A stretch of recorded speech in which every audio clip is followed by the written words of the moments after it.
Hello, everybody. Welcome to the Hello. journey. Conversations with publisher Chris Milligan. I am your co-host, A.W. Finnegan. Today, we will be talking to Dr. John C. Brady II.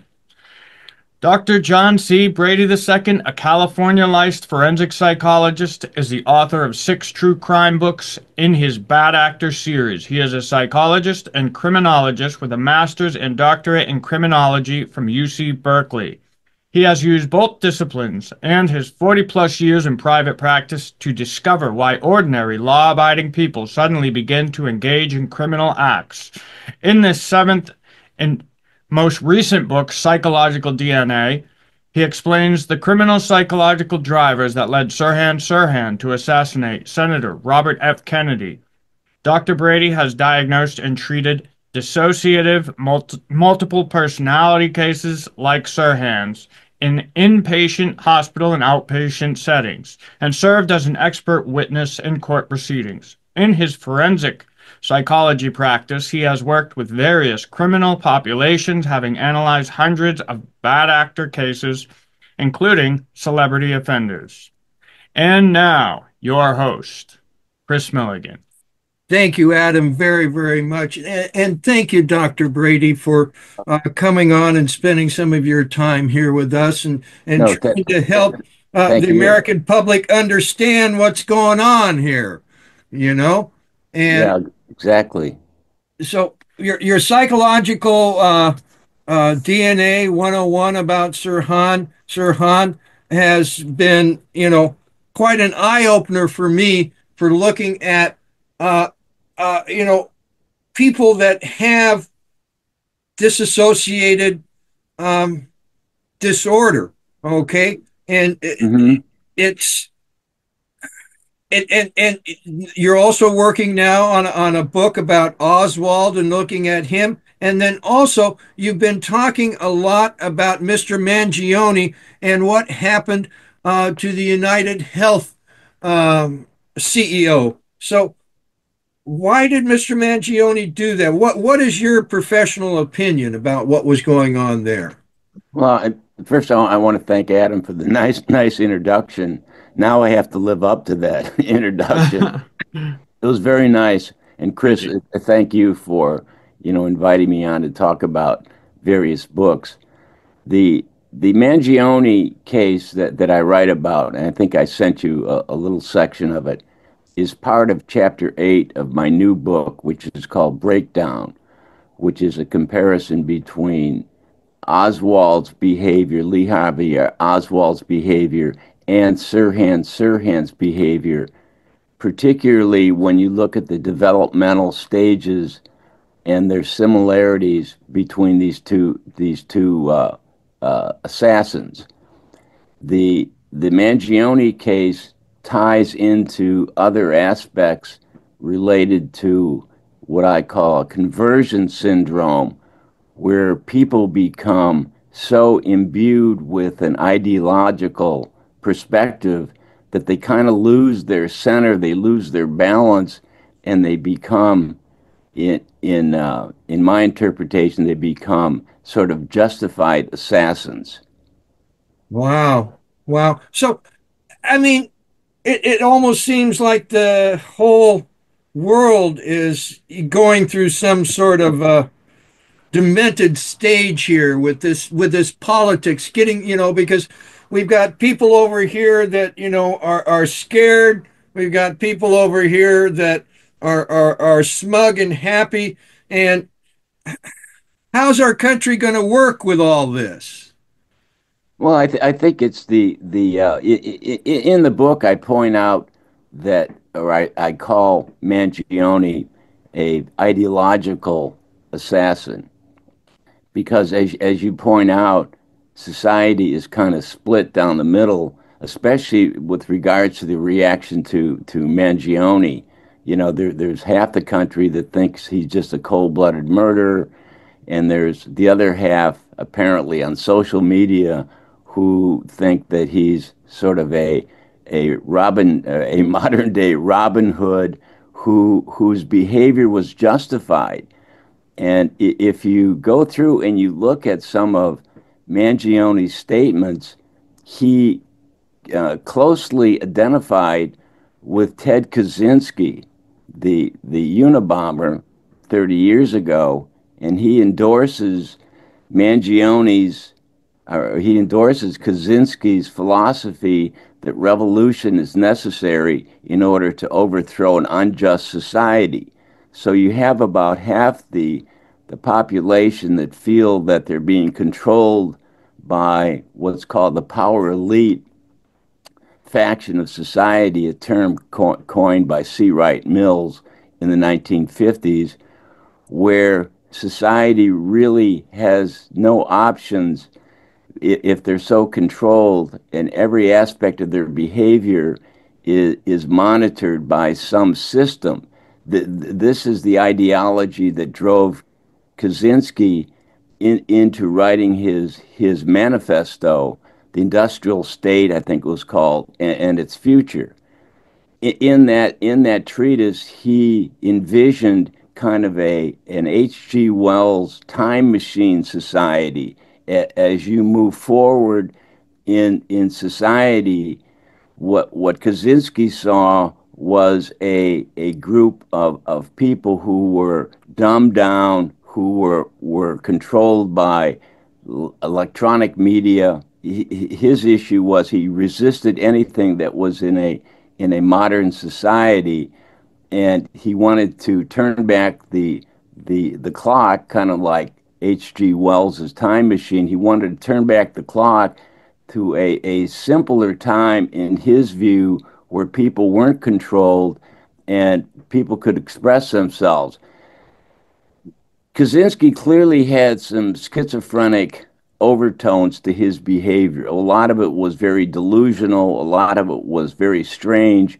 He would go into diatribes concerning leaf blowers, if you can believe it. He would talk about noise pollution, very strange things.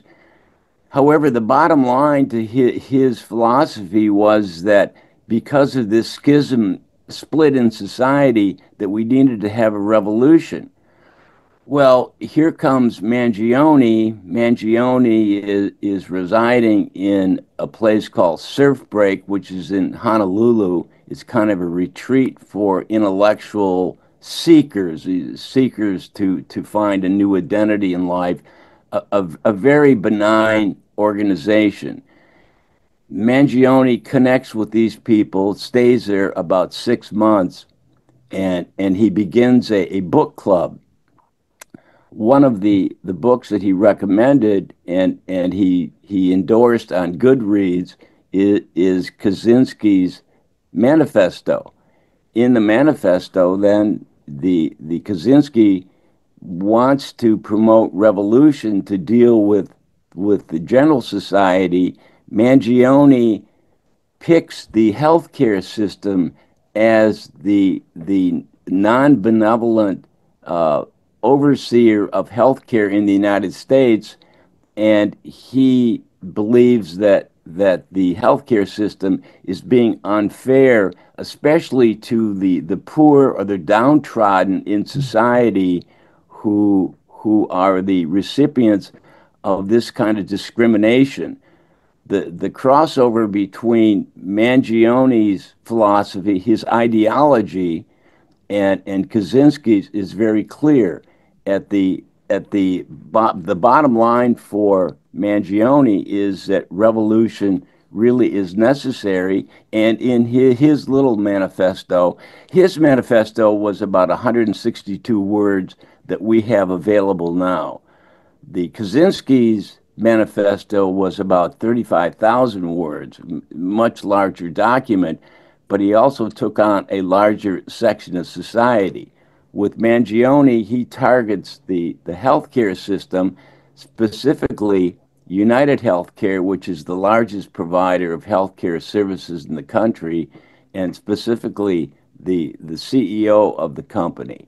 Right. So he thinks in his own ideological twisted mind that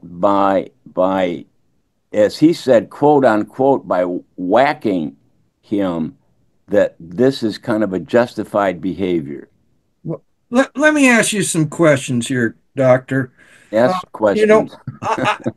I, I've had a posit for a long time about psychological warfare. And then also, I mean, you know, I was just, growing up and living life in the late 60s. And my daddy tells me, and he'd been a spook and stuff. It had never been really talked about in the house. But, he takes me in a room with this professor and, lays this whole story on me about how there's conspiratorial actions, okay, and the drug trade and secret societies, which, you know, just blows my mind per se, okay, Yeah. and because uh, it didn't compute with anything that I'd been taught in school and my understanding of how society worked. Okay. So I started looking into that and then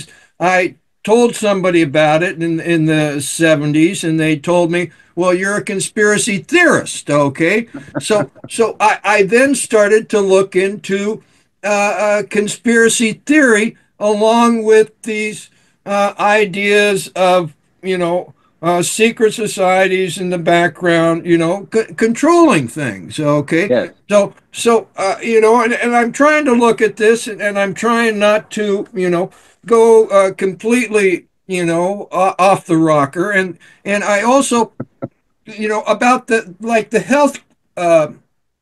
System in our country, I don't think it is very good, and I do think that we should have something like uh, all payer healthcare system like most of the modern world does. But I see here where it had been basically stopped by the quote unquote meme of, oh well, that will be socialized medicine, right? Yeah.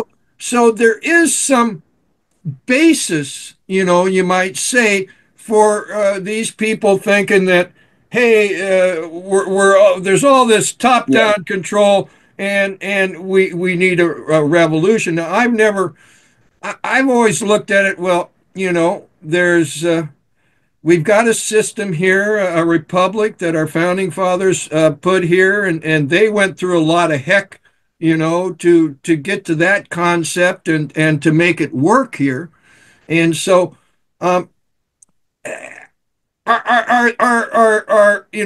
and so then, like, get back to psychological warfare. Okay, I've had this posit that there's been psychological warfare comes from the German term that means worldview warfare. In other words, you want to get people believing the same way that you do or look at the world.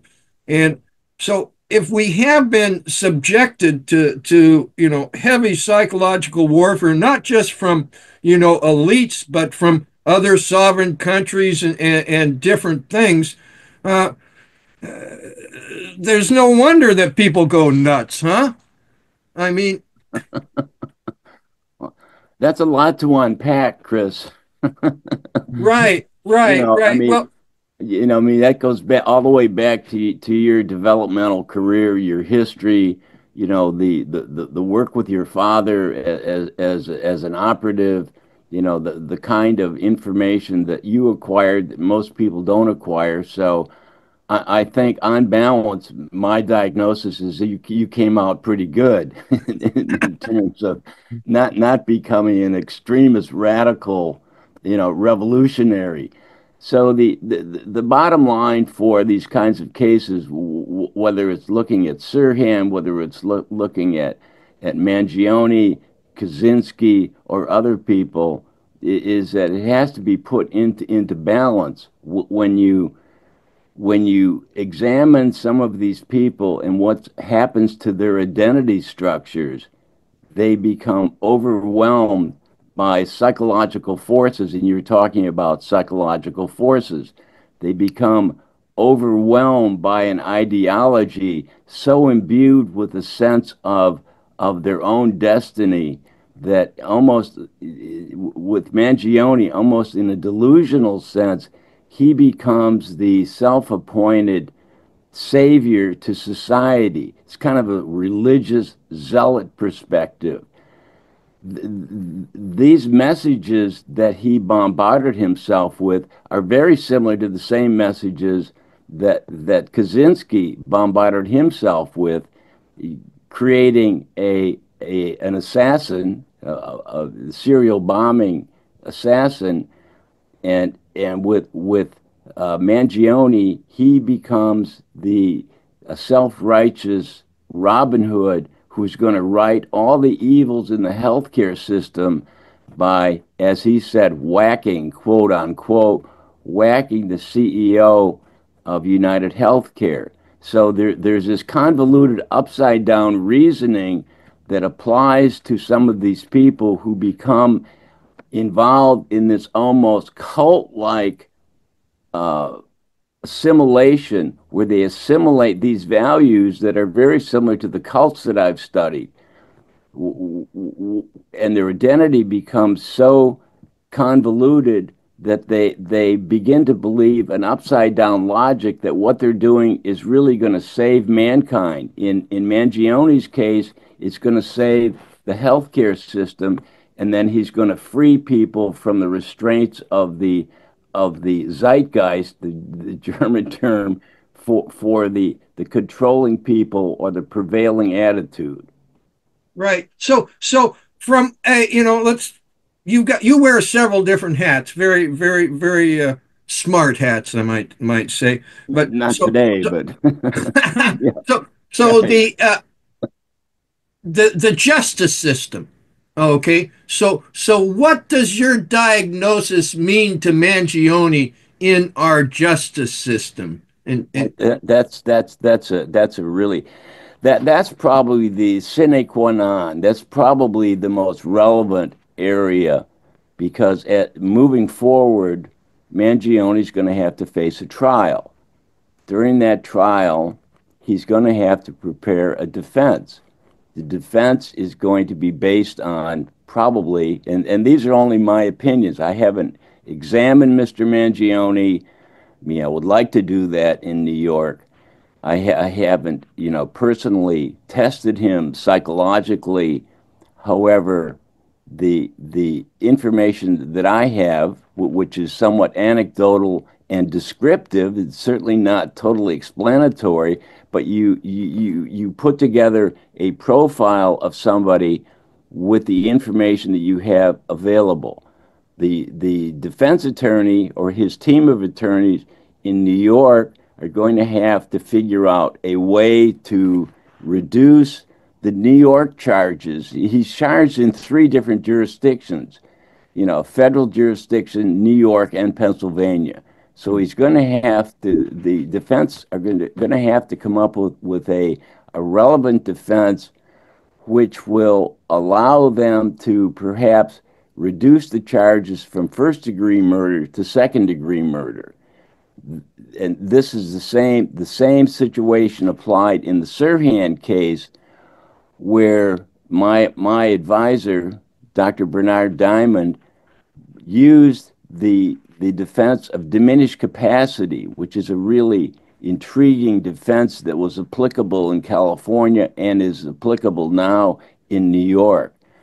This defense says that you're not completely responsible, therefore sane, or you're completely non-responsible and insane. In other words, it parcels out your responsibility along a continuum of behavior, and there are mitigators in there that reduce your overall behavior. In the Sirhan case, this was tried and actually didn't work because he was convicted. In the Mangione case, this defense is available to his attorneys. Also, they could avail themselves of an insanity defense or a defense based on irrational behavior, irresistible impulse, or some other factor which mitigates the variables that are in the equation, which are premeditation, stalking, malice aforethought, his guilty mind situation. So the defense has to work around the within the prevailing law of psychiatry and given the defenses that are available to them. Okay. If that Okay. makes any sense, but that to me, the question you ask is the most germane question because that's what they're going to have to grapple with. If his very experienced defense attorney can get these charges reduced, then Mangione could be sentenced. Even in a plea bargain situation, he could have his sentence uh, implemented to 10 years to 20 years in prison rather than life in prison. Can you give us some historical background here? I mean, I have a gun, I go shoot somebody, okay, and I mean it's live on video. I mean, it looks like he did the act, right? Okay, and Yes, how in American jurisprudence, I mean, is this something that we carried over from English jurisprudence that people can have a diminished capacity so they aren't responsible for quote unquote the crime? How did this develop looking at it this way? great question. Great question. Adam, you want to answer that question? Yeah. That's a great question. What you mentioned is the carryover from traditional English common law was the McNaughton decision. The McNaughton laws state that if a person knows at the time of the crime the difference between right and wrong, then they are sane. If they do not know the difference between right and wrong, then they are declared insane. So that's the polar situation, which you're completely rational and sane, therefore you're responsible, to the other end where you're irrational and not responsible, therefore you could be exculpated from the crime.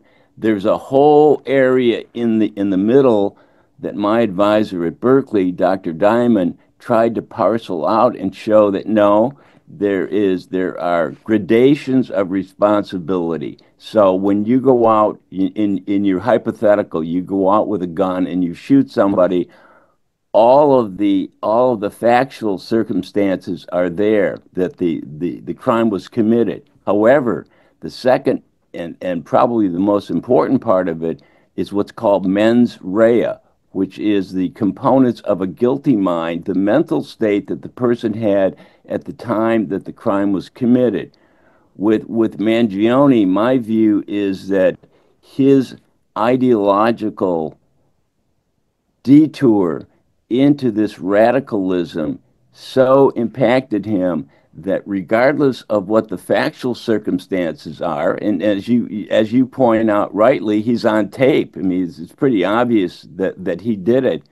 However, the second part is, were there vitiating or were there mitigating factors that made him less responsible for a charge of first degree murder, and perhaps that should be reduced to second degree murder, or even second degree manslaughter in his particular case. So sometimes what you see in your case with the man with the gun, that's only half of it. That's called actus rea from the English law. The mens rea is the mental element, and you can't hold people responsible for a particular crime if the mental element of being able to appreciate the wrongfulness of your act, to be able to rationally understand the consequences of your behavior, and to analyze exactly what you're doing at the time the crime was committed. What about Does that sociopath? help, or does that help? Yeah, Or yeah, And that and does. there's a lot of cases too where they try to go for an insanity plea and they may have been, pretty crazy at the time where they're delusional hearing voices, but if they do something that seems like they're trying to dispose of evidence or things of that nature, oftentimes that's when like a not guilty by reason of insanity plea will often fail because the prosecution will be able to show like, oh, they went out of their way to hide some of this evidence therefore knowing that that was wrong? Sure. Sure. I Okay. mean, I think that's a good point, Adam. I think it's even um, more devastating for Mangione because he left a trail of information. He left a trail of evidence. He left bullets. I mean, he left a diary, a short diary, where he implicated himself.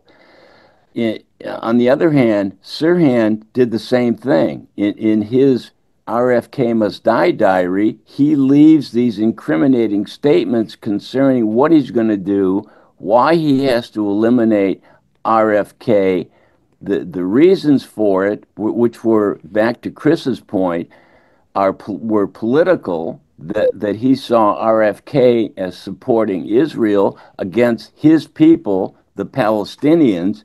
So he was kind of an extremist political assassin on one level. However, on another level, he had moved into this disassociative state where the person that really committed the crime wasn't the person who was on trial, if you could look at it that way. The person who committed the crime was in this altered state of awareness. When you look at Mangione and Kaczynski, they're in this altered state. I don't know the degree to which they're in this altered state or how they can retrieve themselves from it, but they're in these altered states where their personal ideology and their sense of righteousness and this Robin Hood phenomenon is so justified in their mind that in an upside down way, they see what they're doing as being benevolent to the greater society. Right, right. Well, that makes sense. So what about sociopaths, people that supposedly have no, you know, problem with killing people or something like that? I mean, I don't know I don't know anything about that, so maybe you You know, can to enlighten. say Yeah, but that yeah, they have that yeah. disorder. The what? Oh, well, he's saying like to have a sociopathic personality as like a classified disorder, therefore they have a diminished capacity. Would that be? Well, yeah, I mean that's a good point. With the antisocial personality disorder, commonly known as psychopathy, there are a number of factors that relate to what you say, Kris, which is the absence of a moral direction, of any form of guilt, of any form of acceptance of responsibility. I mean, it really starts with childhood experiences where certain bad things happen to people. With Mangione, we really don't know much about his childhood until he's an adult. When he's an adult, when he begins to imbue himself with these kind of sociopathic tendencies that raise his behavior, and this is an important point, raise his behavior above the ordinary person's moral behavior because he's justified kind of like a religious zealot in order to pursue his cause. The same thing that Sirhan felt, that what he was doing was really justified because his people would be saved from the bombers that he thought that Kennedy was going to send to Israel. So there's this sense of disproportion where you believe that what you're doing is justified and you are the anointed one. Whereas the ordinary person, the downtrodden, they just sit and take it like in the time machine characters where they envision a future which is operated by people who are pretty much dumbed down and controlled by society. Mangione, on the other hand, like Kaczynski, have these zealot feelings that they're above the law, and it's their mission to change things. Okay. Wow. Wow. Adam, you have any comments or questions for the good doctor?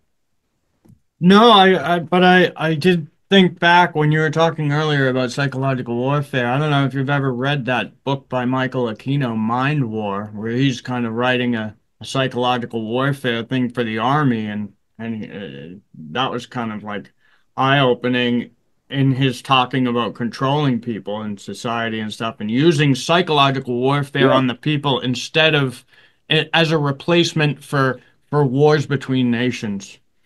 I don't that's know why right. I kept thinking of that, but yeah, that's what I was thinking of. The old army slogan, be all you can be, Hmm. you know, men who stare at goats, that kind of thing is that's pretty interesting.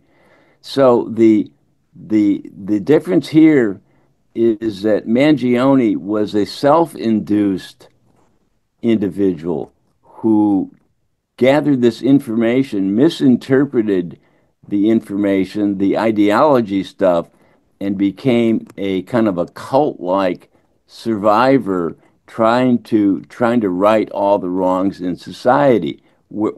And he tries to justify his behavior when he writes that, quote, when all other forms of communication fail, violence is necessary to survive. You may not like Kaczynski's methods, but to see things from his perspective, it's really not terrorism, it's war and revolution.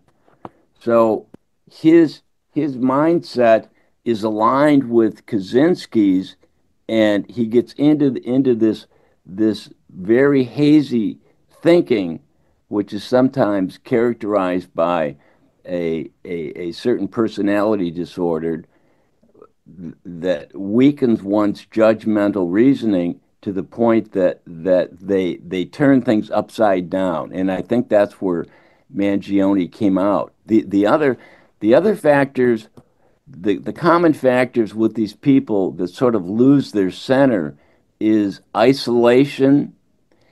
Mangione estranges himself from his family. He estranges himself from his peer group, which was this surf break group in Hawaii, where he connected to and recommended Kaczynski's book. So he isolates himself. He becomes alien from any counter thought patterns that would be inconsistent with his ideology, which is he is the savior. He is going to change society, and he's going to use the healthcare system and Brian Thompson as a representative of the healthcare system, as a representative of the largest healthcare system. So Mangione could have chosen the president of Kaiser Permanente, Blue Cross, Blue Shield, or other healthcare provider, but he chose the chief executive officer of the largest healthcare company to make his statement. Then what happens, which is back to Kris's original statement, then half of society begins to believe that Mangione has a case. Not only that, but they contribute up to $500,000 for his defense fund, and they leave these outrageous comments on social media that Luigi's right, he's the guy, you know, right on Luigi, back to the 1960s slogans. So you have this cleavage in society where half the people really think that this guy's doing the right job, and they more or less over identify with the aggressor. Wow. Wow. So, one last kind of question here, We're and getting to maybe meander. uh, a what can we do as people to survive? I mean, uh, this pressure cooker of our country is, I mean, the pressure's going up. Okay, how can we survive? What can a person do to survive this pressure cooker in a sane way? Or an insane way. Kris, it all starts with education. So it's the education system where everything really germinates. So if you have an education system that fairly portrays all aspects of political ideologies, and the young child has a balanced understanding of what Marxism is, what capitalism is, what the greater good for society is, and how you achieve that, has got to start at a lower level. Once you become adults and you get into the behavior, analyzing the behavior of the people that I look at, whether it's Oswald, Sirhan, Mangione, uh, Kaczynski, these other people, they've already been inculcated with some sort of a dynamic that changes their thinking and makes them unalterably into this kind of revolutionary person. These are the people that we want to prevent in the future, but I think it starts much earlier, where there isn't one ideology that's perfect and the other is imperfect. People need to be educated on all aspects of society, whether socialism will triumph over capitalism or vice versa. People need to be presented information in a neutral sense so they can make their own decisions and they don't end up with a gun in their hand assassinating people like the people that I write about in my new book called Breakdown. Lord have mercy. Well, Dr. Brady, I really appreciate you coming on with your words of understanding. I mean, it really, because these are questions that a lot of us carry around, and we Right. wonder, and it doesn't get answered on the nightly news. So I really appreciate you spending some time with us. Is there any last words, any last things you'd like to discuss?